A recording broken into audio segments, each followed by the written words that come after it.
Good. So we're going to switch to the next presentation. And that should have been done by one of our talented fellow, Dr. Shaverdashvili, that we call Kako briefly. And Kako had some issue with her kids, had a virus infection, and unfortunately cannot come today. So I will try to replace her briefly and to introduce our line of work. And again, this speaks to what is going on outside the clinic on the research building. We are thinking about approaches to improve treatment for patients. Most part of the talk today have talk about drugs, treatment that target the tumor itself, right? The tumor microenvironment, the mechanism around the tumor that prevent a patient to respond and that promote tumor progression. So beside this, what we call this, intratumoral mechanism, since I would say 5-6 years, there is the acknowledgement that outside the tumor microenvironment, there are also some important events that may occur, in particular in the gut, right? And for some reason, there is large evidence that in your stool, microbes can distantly impact what happened in the tumor. So I think the evidence now is pretty strong. There is a lot of research going on to try to identify what are the good bugs, what are the bad bugs, and also there will be two talks, so what I'm going to present today and then Dr. Zarour, that are going to talk about the intervention that we have designed to manipulate the microbes in the gut and hopefully improve response to a tumor. So what we have done here and what I'm going to present here is our effort to develop new dietary intervention for patients. So these are Kako. So this is effectively, the outcome upon treatment. So, you may benefit or not from treatment. As we heard today, you may develop or not adverse events. Some of these adverse events may be very serious. And hopefully what we would like to do in green is to be beneficial without toxicity. So again, what I was telling you is now beside the mechanism within the tumor that may be important to drive response or not response, we already know that some microbes in the gut may play a role. And the question becomes how to have an impact, right? How to change the gut microbiome to have an impact. So you're going to hear about many options here. Fecal transplant is one of them. This, in the summary in this circle, is all the factors that may impact the gut microbiome. And when you think about the gut micirobiome, one of the major impact on the gut microbiome is what we eat, so the diet. So we already know, and this Kako has put that together, that if you perturb or disturb the gut microbiome, you may lose efficacy of immunotherapy. This is the data in melanoma, and you can see in red the patient who have taken antibiotics do worst when they are treated with immune checkpoint blocker.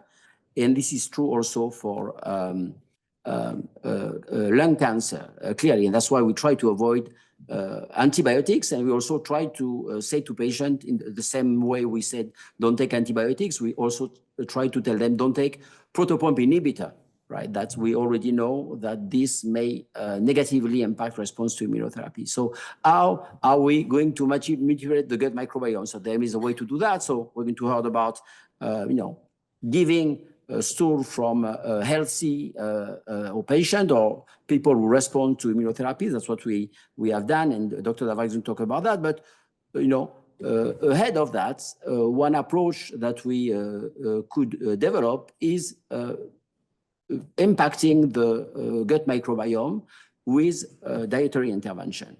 So we already know that depending on the diet, you may really have an impact on response to immunotherapy. Again, this is a published study by the MD Anderson group, and where they compare melanoma patient who have high fiber diet or low fiber diet and look at the outcome upon immunotherapy in melanoma. You can see that in blue, the patient who had high fiber diet seems to do better.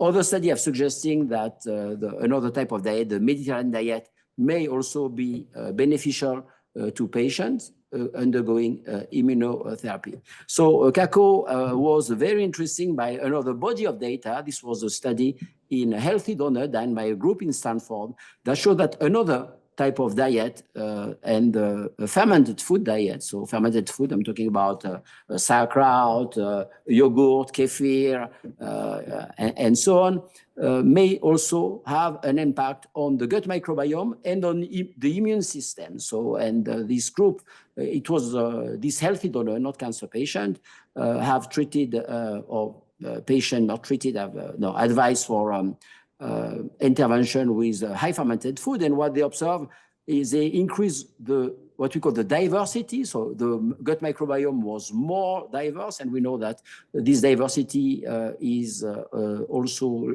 very important and may be beneficial, may have some impact on the immune system and prevent autoimmunity. And in fact, what they observe in this patient, not only they have a diverse microbiome, but when they look at marker of chronic inflammation, and we know that chronic inflammation is a major driver of cancer, there is decrease of inflammation. That's optimally what we would like to do in patients, decrease inflammation that may be beneficial, as we know that chronic inflammation favor cancer. So overall, we are interested by further investigating this relation between the diet and the gut microbiome composition, and hopefully, based on this data, be able to propose a specific diet intervention to patients. This is a question that comes very often in the clinic, right, doctor? That's fine, you know, you give me the treatment and that's great, but how can I help my immune system? And so you often receive some advice, it may be very diverse, but we like them to be scientifically sound, and that's what we are trying to do there. So what we did, and this is two things that I would like to highlight there regarding this fermented food diet, what CACO did in collaboration with a student and dietitian. She has call patient, right? And they go in the clinic. So you, for the one that go in the clinic, may have seen CACO and other person asking you about your diet. We try to find, you know, what diet take patient. Is there a correlation between this diet and the outcome? And in particular, that's we have developed a specific protocol because, you know, the questionnaire in terms of diet don't really capture. They capture many things, but don't really capture fermented food. So CACO developed a specific additional questionnaire to really understand if patient take high fermented food. And you can see listed on the right here what we mean by fermented food. This include dairy, yogurt, cheese, kefir, fermented vegetable like sauerkraut, fermented legume, you know, coffee, and so on. So, and that's what we did in a subset of patients here. So you had the talk about the banking, so which is very important. I think the patient for contributing to this banking, right? We want to get blood, get tumor from patient to better understand the mechanism of response and resistance to treatment. We had now, and the patient, I think, have very nicely accepted that to give their stools in addition because we're interested by the gut microbiome. And on the top of it now, we ask questionnaire, right? And some established questionnaire, and Dr. Davar may talk about that. But in addition to this established questionnaire, we have added this fermented food questionnaire. And this is the results on a cohort of patients. Here on the right, you can see that fermented food intake is not great in Western Pennsylvania, so it may be higher in other parts of the country that are more used to use fermented food, but still you can see that you know, a patient, and this is a fermented food serving, a summary here, mostly dairy, yeah, in green, up to 4 food serving per day per patients. Not great intake, but still you can make you can see that some patients really take fermented food.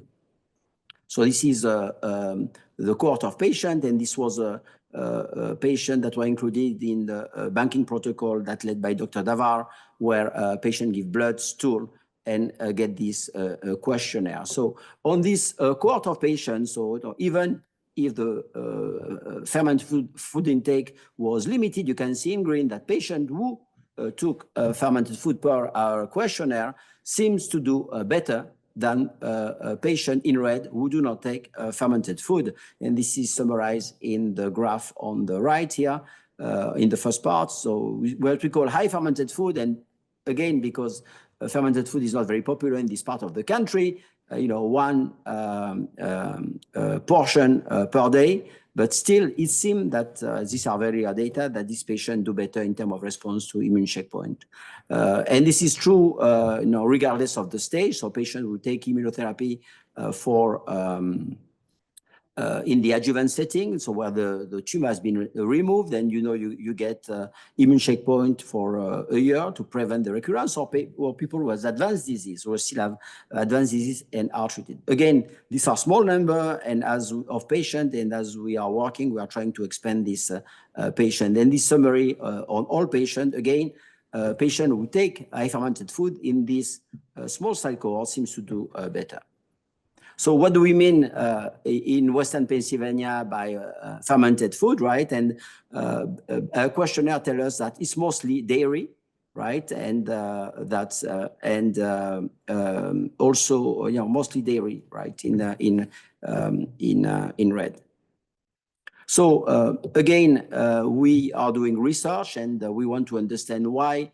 What is the impact of fermented food in patient? And so we have collected stool from this patient and do some very complex study, genetic study, to understand the gut microbiome. What are the bacteria present in patient doing fermented food in red versus not fermented food? And so these are complex data, but the baseline is to understand that you have really, seems here that you have really an impact, that you can make a distinction really between the patient that take fermented food and patients who don't. So showing that really this has really an impact on the gut microbiome. And what we try to understand is beyond the impact of the microbiome, does this have also an impact on the immune system? And that would be the next step of our study.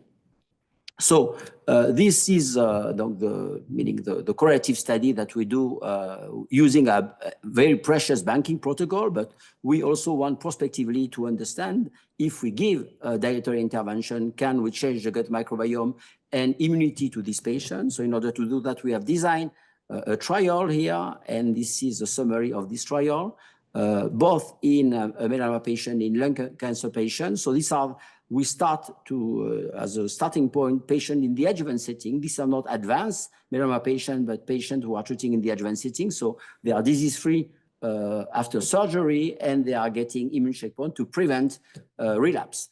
And this a cohort of melanoma patients and lung cancer patients. So these patients are undergoing 4 weeks of fermented food, then a break, then 4 weeks of supplement high fiber. And in the context of this trial, we collect stool regularly to understand the impact of the dietary intervention on the gut microbiome, and also blood to further understand the impact on the immune system. So, and that's what we mean by fermented food. It is select food, and in fact, we ask the patient to buy that at Trader Joe and provide now for the patient who are treated in adjuvant setting and want to participate in this study. We are still looking for patients and provide a card, right, so they can buy this food, which include kefir, buttermilk, kombucha, vegetable brine drink, sauerkraut, and kimchi. What we have heard from patients is in general, they really like this type of diet. So I think that's a good thing to do. And for now, until now, we have included 3 patients, and we are looking for more patients to extend this study. So overall, this is part of the translational research going in the program, and in particular, to try to manipulate the gut microbiome to improve the immune response to the cancer and hopefully improve the outcome using diet intervention, and in particular, in this case, fermented food. So I'm going to close here and thank all the team which is involved, both clinical and research. So, I mean, this is really involved a lot of, including the regulatory group, so a lot of patients and the outside collaborator also for the evolution of the gut microbiome. So I'm going to end here and happy to take any question.